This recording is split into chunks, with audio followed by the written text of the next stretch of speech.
Good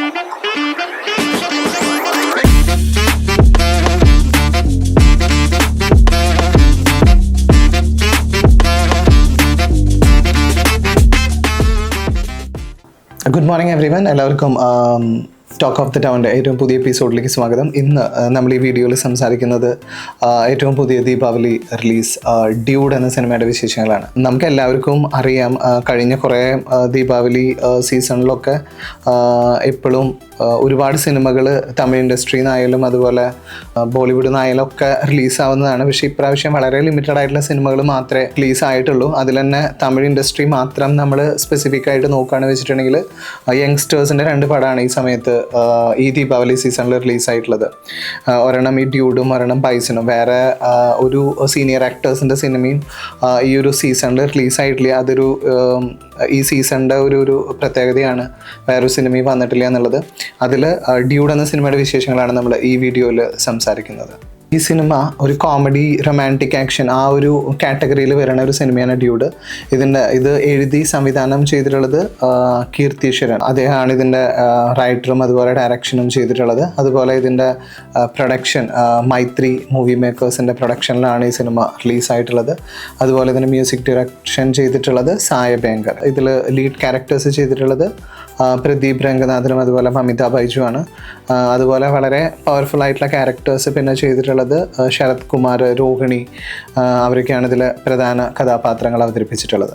ഇതിൽ ശരത് കുമാറും രോഹിണിയും അവതരിപ്പിക്കുന്ന ക്യാരക്ടേഴ്സ് ഒരു ബ്രദർ സിസ്റ്റർ റിലേഷൻഷിപ്പാണ് ഇതിൽ പ്ലേ ചെയ്തിട്ടുള്ളത്. ഇവരുടെ മക്കളായിട്ടാണ് ഇതിൽ പ്രദീപ് രംഗനാഥനും മമിത ബൈജുവും ക്യാരക്ടേഴ്സ് പ്ലാൻ ചെയ്യണത്. പടത്തിൻ്റെ ഒരു സ്റ്റാർട്ടിംഗ് എന്ന് പറയുന്നത് ഇവരുടെ ഒരു ചൈൽഡ്ഹുഡ്, പിന്നെ അതിലുണ്ടാവുന്ന ഫ്രണ്ട്ഷിപ്സ്, അങ്ങനത്തെ ഒരു സ്റ്റോറി ലൈനാണ് ഇതിൻ്റെ ഫസ്റ്റ് ഹാഫിൽ വരണത്. അത് കഴിഞ്ഞ് ഈ ഒരു ഫ്രണ്ട്ഷിപ്പിൽ നിന്ന് ഇതൊരു ലവ് ട്രാക്കിലേക്ക് മാറണ ഒരു സിറ്റുവേഷൻ വരുന്നുണ്ട് പടത്തിൻ്റെ ഒരു ഫസ്റ്റ് ഹാഫിൻ്റെ എൻഡൊക്കെ ആവണ സമയത്ത്.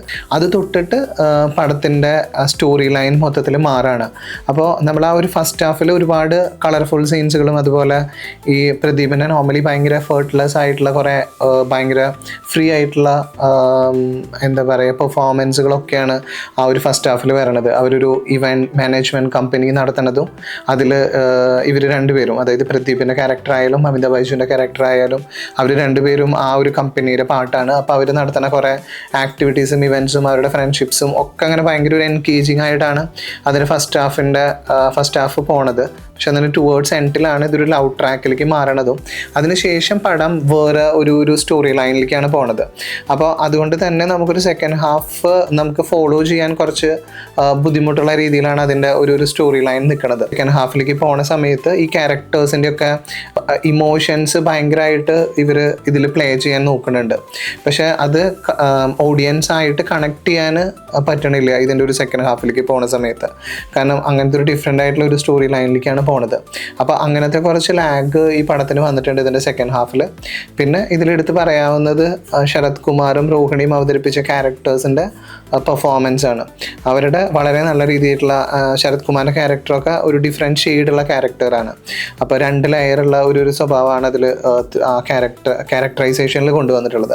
അപ്പോൾ അതൊക്കെ വളരെ നന്നായിട്ട് വന്നിട്ടുണ്ട്. അതുപോലെ രോഹിണിയുടെ ക്യാരക്ടറും നന്നായി വന്നിട്ടുണ്ട്. പിന്നെ ഇതിൻ്റെ മ്യൂസിക്കും ബാക്ക്ഗ്രൗണ്ട് സ്കോറും സായ ബേങ്കറാണ് ചെയ്തിട്ടുള്ളത്. അതും പടത്തിന് ഒരു പരിധി വരെ അതിൻ്റെ പല സിറ്റുവേഷൻസിനെയും എൻഹാൻസ് ചെയ്യുന്നുണ്ട്.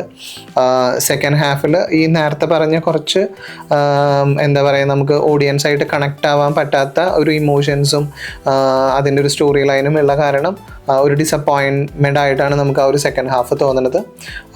നിങ്ങൾ ഈ സിനിമ കണ്ടു കഴിഞ്ഞിട്ടുണ്ടെങ്കിൽ ഇതിൻ്റെ ഫീഡ്ബാക്ക് കമൻറ്റ് ബോക്സിൽ നിങ്ങൾ ചെയ്താൽ താങ്ക് യു.